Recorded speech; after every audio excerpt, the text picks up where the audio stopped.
Tá, ele passou. Se ele me passou. Seu nariz, eu te passei sim.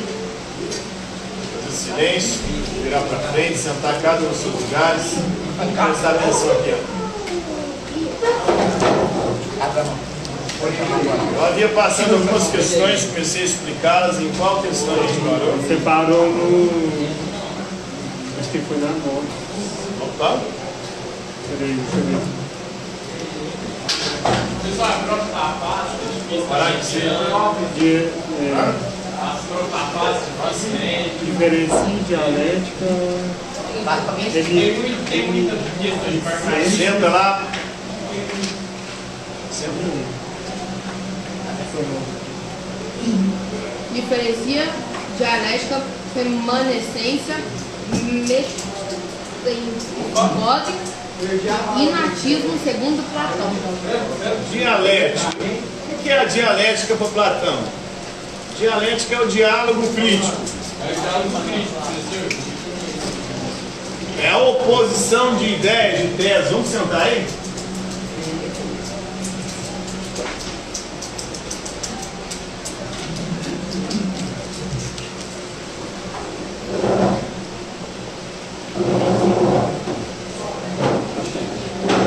Então, para Platão, no seu lugar.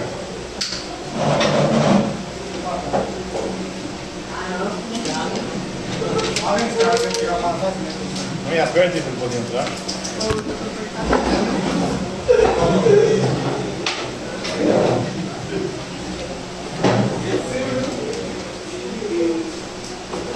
Então, para Platão, uma ideia só pode se provar verdadeira se ela for capaz de se sustentar diante do confronto com outras ideias. Então, essa é a medida para que a gente possa chegar a algum tipo de conhecimento. Confrontar as ideias que nós possuímos com ideias divergentes. E através desse processo dialético, desse confronto de ideias, ver qual que é aquela ideia que resiste à crítica e à oposição. A ideia que resistir à crítica, à oposição, se provar logicamente mais consistente, essa ideia está mais próxima da verdade. Então, essa é a dialética platônica, esse é o processo dialético de conhecimento. Nós só podemos saber se as ideias que nós sustentamos e acreditamos são verdadeiras se nós confrontarmos as nossas ideias com as ideias opositoras. E através desse processo de oposição de ideias, nós podemos perceber quais são aquelas que são logicamente mais consistentes, mais corretas. Se a ideia não se sustentar após o confronto, se ela se mostrar frágil e inconsistente, ela deve ser descartada. O problema é que a maior parte das pessoas não está preparada para isso. As pessoas, na verdade, querem provar a todo custo que as suas ideias são as verdadeiras e não aceitam o confronto das suas ideias, não aceitam ver as suas ideias confrontadas e não percebem também a consistência lógica ou não das suas próprias ideias e teorias. E aí, por não perceber a ilogicidade, ou seja, as contradições das suas próprias teorias, as pessoas continuam sustentando-as. Falta maturidade filosófica, lógica, para as pessoas defenderem o que elas chamam de ponto de vista. Platão é um crítico do senso comum, da doxa, que é a opinião. A opinião é algo particular. Cada um tem uma. Quando nós falamos de conhecimento, o conhecimento não é subjetivo, não é particular, mas ele é universal. Vale em qualquer tempo, em qualquer lugar, para qualquer pessoa. E como você pode chegar nesse conhecimento universal saindo da opinião da doxa para a episteme, para a ciência, para o verdadeiro conhecimento? Confrontando as ideias, as crenças, aquilo que você acredita. Uma forma clássica disso é a crença em Deus. As pessoas têm a sua crença em Deus e não conseguem perceber as contradições de sua própria crença em Deus. E não colocam a sua crença e as suas ideias de Deus em confronto com outras ideias divergentes. E aí acabam tendo uma fé infantil, pueril, por medo de ver a sua fé abalada. Mas se a sua fé é consistente, é logicamente válida, ela vai resistir a qualquer confronto.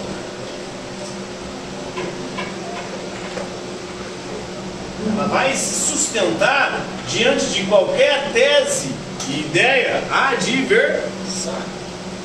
Então não há o que temer se o que você acredita é a verdade, porque a verdade vos libertará, não é o que diz esse livro?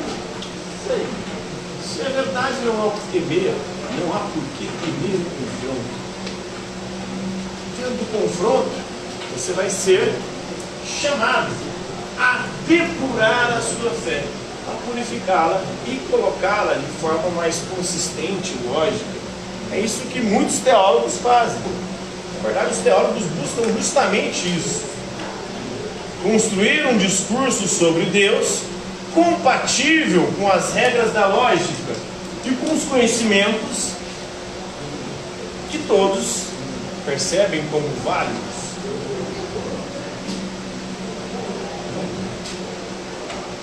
A dialética, que é mais? Reminiscência. Isso. Para Platão, conhecer é reminiscência. O que significa isso? Conhecer é recordar. Por que recordar? Porque para Platão a nossa alma ela é eterna. Ela existe desde sempre. E ela passa por um processo, um ciclo de reencarnações, onde a alma vai se purificar para voltar a habitar o mundo das ideias, o mundo inteligível. E a cada nova reencarnação, a nossa alma passa por um rio chamado Lepre, que é o rio do esquecimento. Então, cada nova reencarnação, a nossa alma esquece tudo que ela já sabia. Na verdade, a nossa alma já sabe de todas as coisas, porque ela habitava no mundo das ideias, onde está o conhecimento perfeito. Só que por ter cometido um pecado, ela foi expulsa de lá e condenada a passar por um processo, um ciclo de reencarnações. E nesse ciclo de reencarnações, a nossa alma, a cada nova reencarnação, esquece. E é obrigada a, de novo, sempre recordar aquilo que ela já sabia. Mas até na teoria da reminiscência tem pecado, ou se só usa isso como uma forma de dizer? É uma espécie de tornar inteligível, compreensível o pensamento de Platão. Não é um pecado como é o pecado da Bíblia, mas é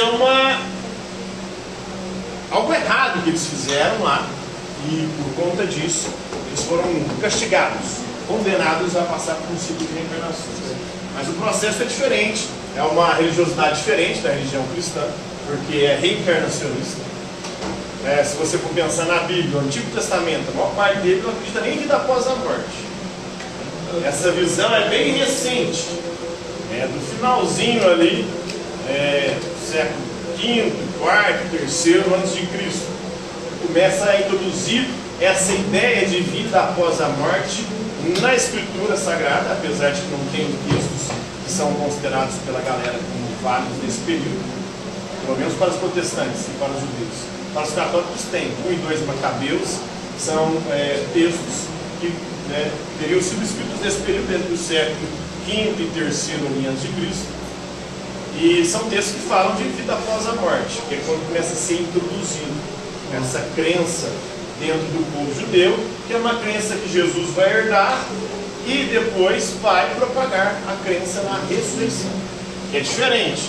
Você morre e ressuscita para a vida eterna. É uma ressurreição gloriosa. E mesmo assim a teologia posterior, ela vai trabalhar isso de maneira tanto quanto controversa. Porque alguns vão acreditar em ressurreição logo após a morte. Como assim? Você morre e a sua alma vai para o céu ou para o inferno, aguardando a volta gloriosa de Jesus para a ressurreição final. E aí é a ressurreição onde sua alma vai reunir-se novamente com o seu corpo. E aí você vai ter um corpo glorioso. Essa é a crença de alguns cristãos, como católicos, de alguns movimentos protestantes. Para outros, a ressurreição é só no fim dos tempos. Você vai morrer, até Jesus voltar, você vai ficar dormindo. Sua alma, não tem alma, na verdade, a ressurreição é de corpo e alma. Não vai ter julgamento. O julgamento vai acontecer no final dos tempos, quando o seu corpo vai ser ressuscitado com a volta de Jesus. Enquanto isso, você fica dormindo, depois que você morre. Então há a perspectiva de que você vai para o céu com a sua alma ou para o inferno, logo depois da morte. Tchau. Oi? Tchau. Essa é a visão de alguns grupos cristãos, como católicos e alguns protestantes. Para outros protestantes, nós, depois da morte, vamos dormir, aguardando a volta gloriosa de Jesus. Quando Jesus voltar, ele vai ressuscitar todo mundo. E aí todos serão julgados. Depois do julgamento, aqueles que forem para o céu, vai para o céu. Aqueles que vão para o celeste, para viver a vida eterna ao lado de Deus. Aqueles que forem condenados vão para o inferno sofrer pelo resto da eternidade, queimando e ardendo junto com o capeta, Satanás e a galera lá. Deus vai ficar julgando o Francisco durante 3 dias. Vai ver capeta aí. Hã? Não, são perspectivas diferentes. O judaísmo seria isso. Assim, algumas vertentes do judaísmo ainda não acreditam em vida após a morte. E a prova disso são vários livros do Antigo Testamento tratam da questão como Deus tem que honrar a sua vida aqui, porque não existe depois. Então é uma visão materialista, na qual muitas vertentes evangélicas bebem, principalmente da teologia da prosperidade. Porque aí eles justificam ali a prosperidade econômica. Se você for fiel a Deus, Deus vai fazer com que você prospere, fique rico e tenha uma vida de abundância, próspera. Por quê? Porque no Antigo Testamento, que é onde eles pegam esses trechos, esses textos, eles não acreditavam em vida após a morte. Então Deus tinha que honrar o fiel, era nessa vida. Já para a perspectiva platônica, é de reencarnação, é uma outra vibe. Então, são várias vidas. Essa aqui é só mais uma reencarnação. E a prova de que se recordar, por exemplo, alguns fenômenos que acontecem nessa vida. É o famoso déjà vu. Vocês já tiveram déjà vu? Déjà vu seria uma prova, entre aspas, de que nós estamos recordando. A sua alma já sabe, de alguma forma já viveu aquilo de forma similar, e aí ela recorda, tem a sensação de estar vivendo novamente. Mas é porque você já viveu aquilo em outra vida. Não é? Aí já é do universo paralelo da física quântica. Aqui da reminiscência é uma teoria religiosa.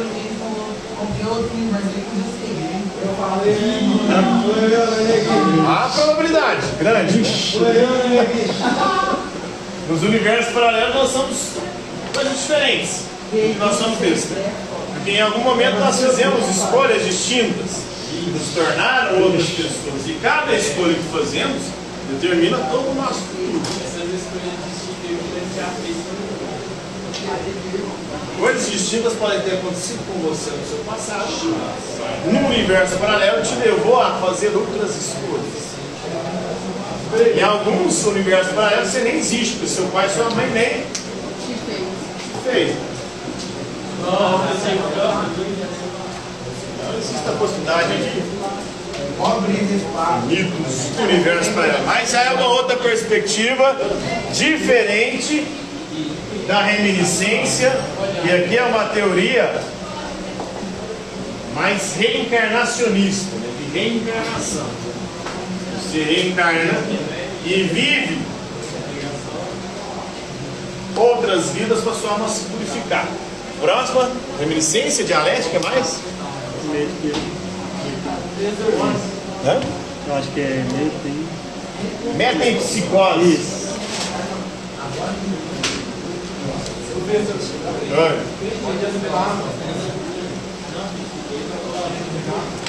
Psicose em grego vem de psique, quer dizer alma. Metem, migração. Significa transmigração das almas.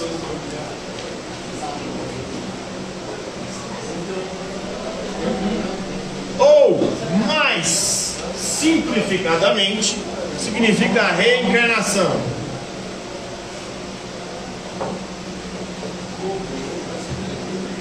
Então, quando você morre, o que morre é o seu corpo, a sua alma migra para outro corpo, para viver uma outra vida.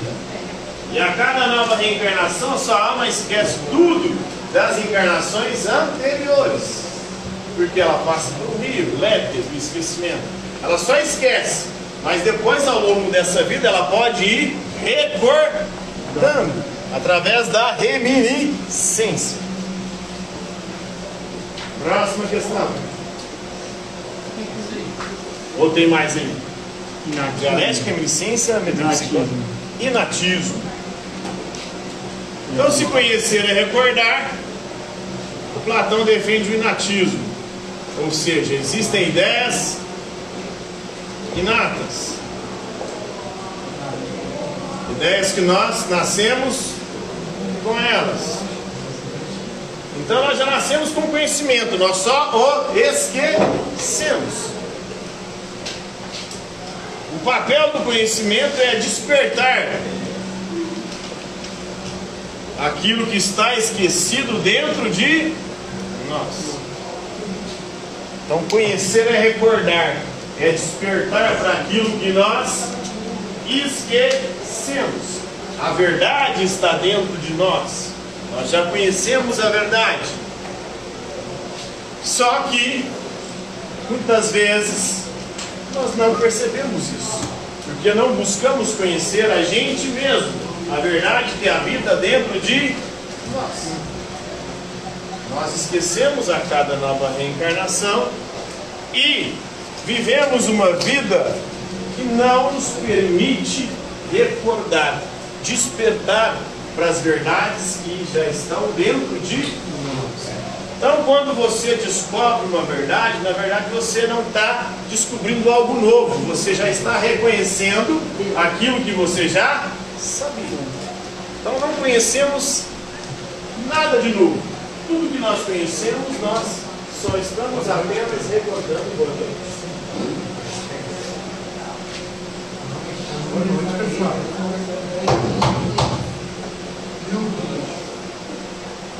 E o Pix?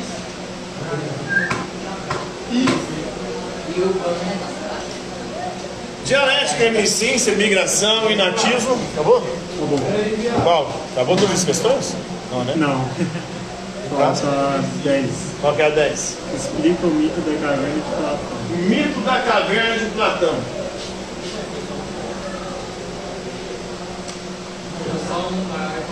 Essa aí vai cair na prova? Mas é tudo Platão, né, que vai cair. Vai cair igual tá no... Baseado no teste. Ou não? É. Vai cair tudo de Platão? Tudo sobre Platão. Ele falou baseado no teste. Então, o mito da caverna é uma alegoria. Uma história que Platão cria para poder explicar como se dá o processo de conhecimento. Ele pede o seguinte: imagine pessoas que nasceram, cresceram e viveram toda a sua vida dentro de uma caverna, presas, acorrentadas, sem se moverem, viradas para uma parede. Atrás dessas pessoas é uma fogueira, onde indivíduos passam com objetos diante da fogueira, produzindo sombras na parede. Tudo que essas pessoas viram ao longo de toda a vida foram sombras. E eles passaram a acreditar que essas sombras eram a única e verdadeira realidade. como eles nunca saíram daquele lugar, para eles não existe nada além daquilo. Mas, num determinado dia, num determinado momento, um desses prisioneiros consegue se libertar. Como ele havia ficado acorrentado e preso a vida inteira, os membros dele estavam atrofiados. Então ele teve muita dificuldade para se locomover e sair da caverna. Ele vai se arrastando, sentindo muita dor, mas ele vê uma luz, ele consegue sair dessa luz. Quando ele consegue, através de muito custo e rastejando, sair da caverna e encontra a luz do dia, no primeiro momento ele fica cego, porque os seus olhos não estavam acostumados com a claridade. Mas aí o tempo passa, ele passa a conseguir se locomover, depois ele consegue enxergar e começa a perceber que existe um outro mundo, muito mais real e verdadeiro do que aquele mundo da caverna. E aí ele chega à seguinte conclusão: peraí, eu preciso voltar para a caverna para avisar as pessoas que lá estão que existe uma outra realidade, muito mais verdadeira do que essa da caverna. Aí ele volta para a caverna. Quando ele volta para a caverna, ele tenta falar para as pessoas que existe um outro mundo além daquilo, mas só que as pessoas não acreditam.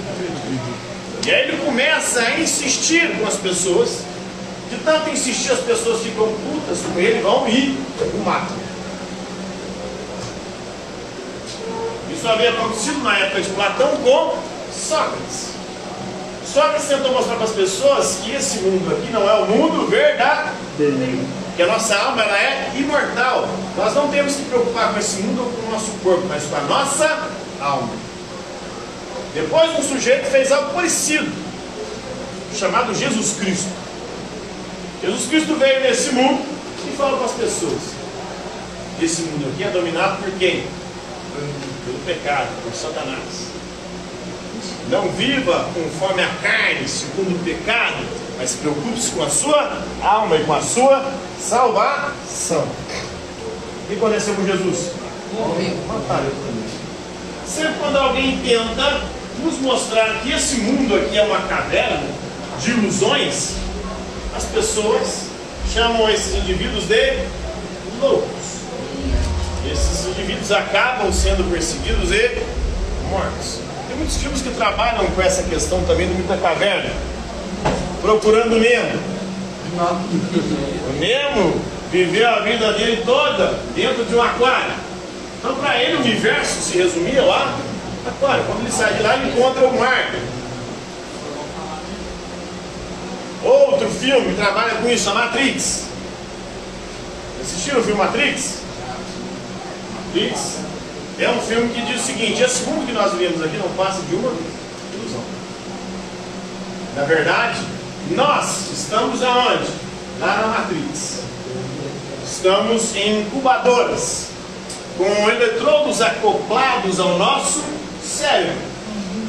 E aí, esses eletrodos produzem nossos sonhos, que são isso aqui. Isso aqui é um sonho produzido por uma máquina lá na Matrix.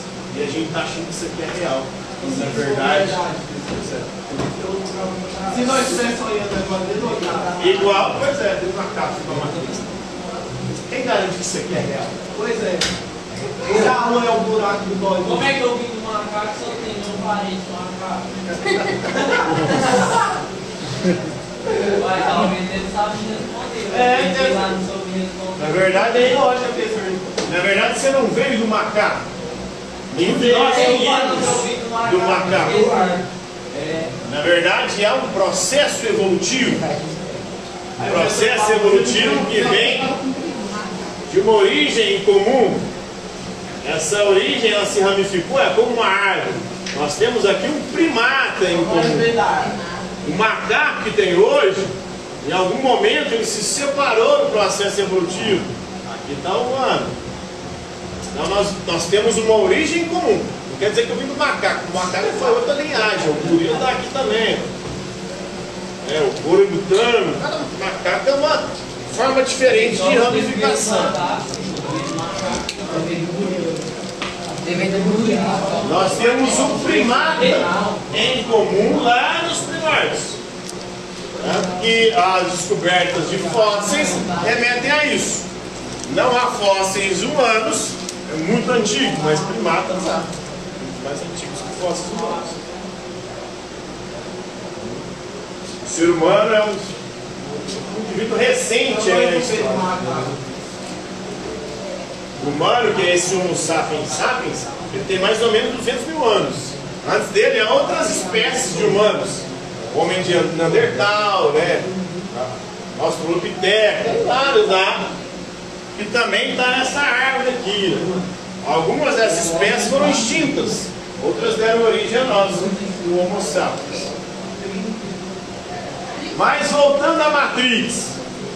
Matrix seria isso, né?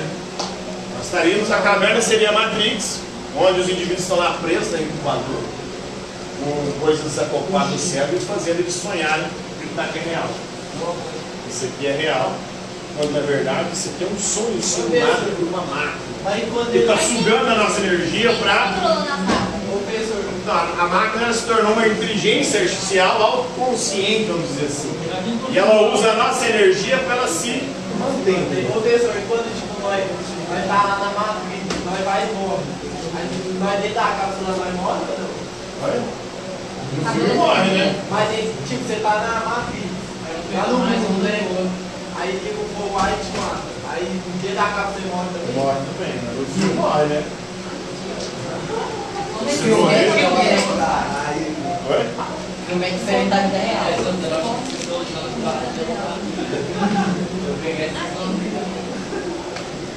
Mas é uma possibilidade, então não acreditar em nada, né?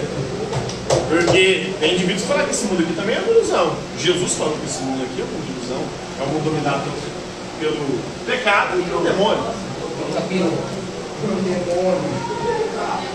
Quem que é aquele que governa este mundo dominado pelo pecado? Este mundo jaz nas mãos de Satanás. O capiroto, o demônio, de Lúcifer. Não, esse você não tem fé, beleza. Tem uns caras que já falaram por cima já. Esse mundo aqui também não é real. Isso aqui vai passar, seu corpo vai morrer. Você tem que preocupar com a sua alma. Tchau. A Matrix não falava de alma, né? A Matrix, o filme Matrix falava, né, de uma ilusão, que as pessoas acreditavam. Mas depois ele saiu da ilusão. E ele conseguiu sair, depois era uma espécie de Jesus Cristo, viu, né? Também, porque aí ele salva as pessoas da Matrix no final. Depois de todo um processo, que tem a jornada do herói ali, que é uma narrativa. Igual Dark. Oi? Dark também, que você fala sobre Matrix. Vai?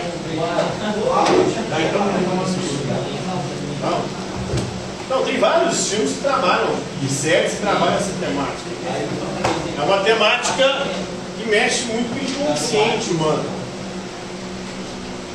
E que, de alguma forma, ela é muito reproduzida de maneiras diferentes em vários filmes.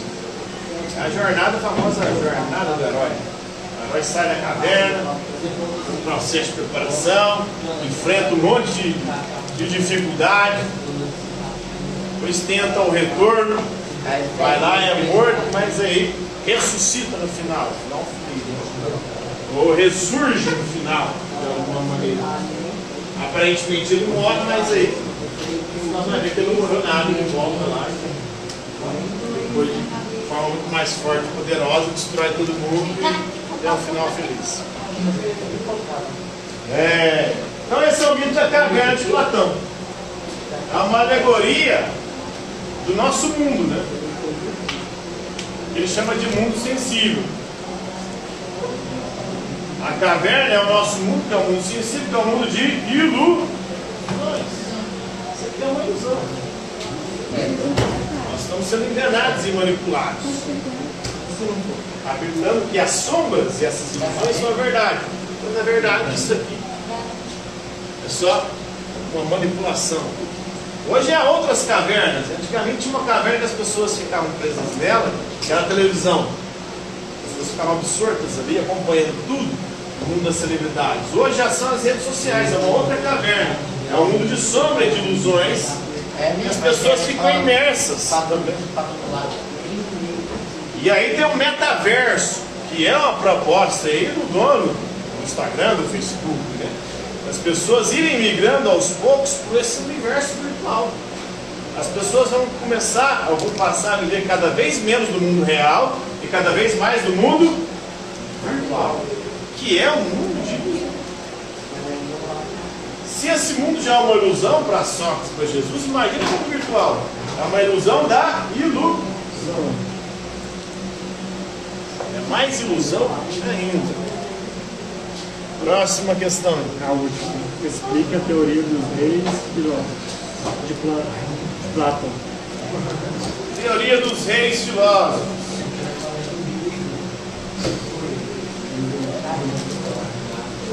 Para Platão, quem tem que governar são os filósofos. Por que tem que ser os filósofos a governar?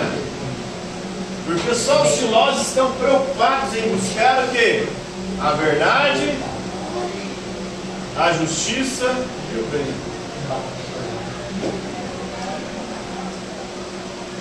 Se uma pessoa não sabe o que é a verdade, não sabe o que é a justiça, não sabe o que é o bem, como é que ela vai produzir a verdade, a justiça e o bem para o seu povo?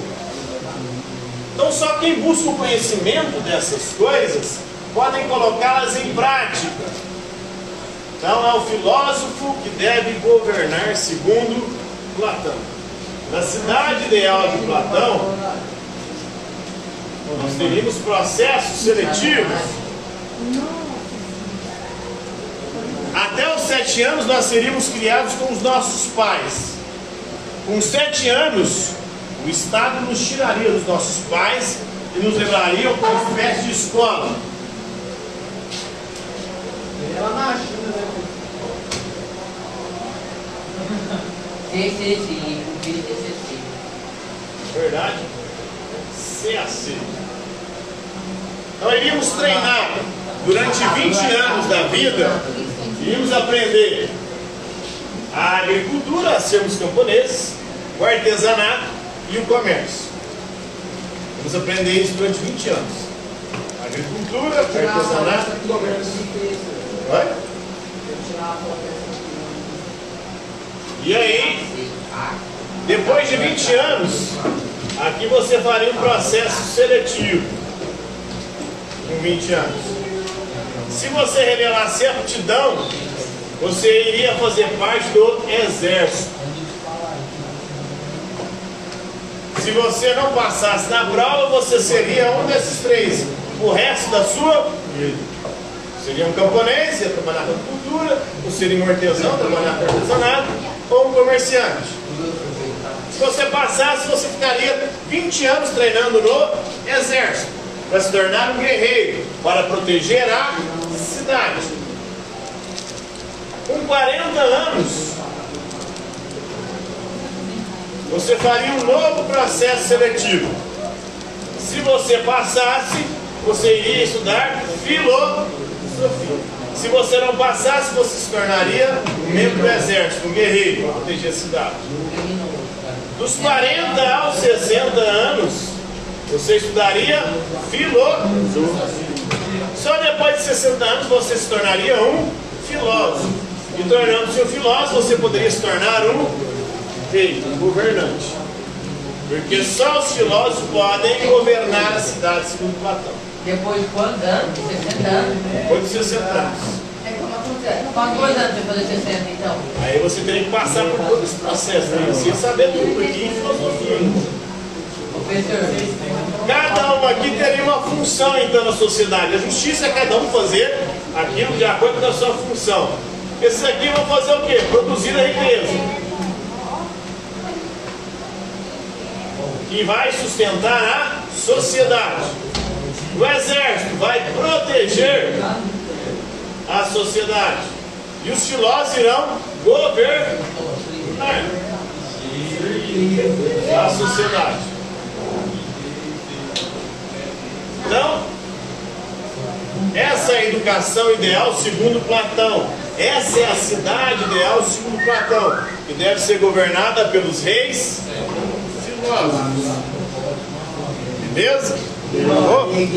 Vai morrer. Então por hoje é isso aí.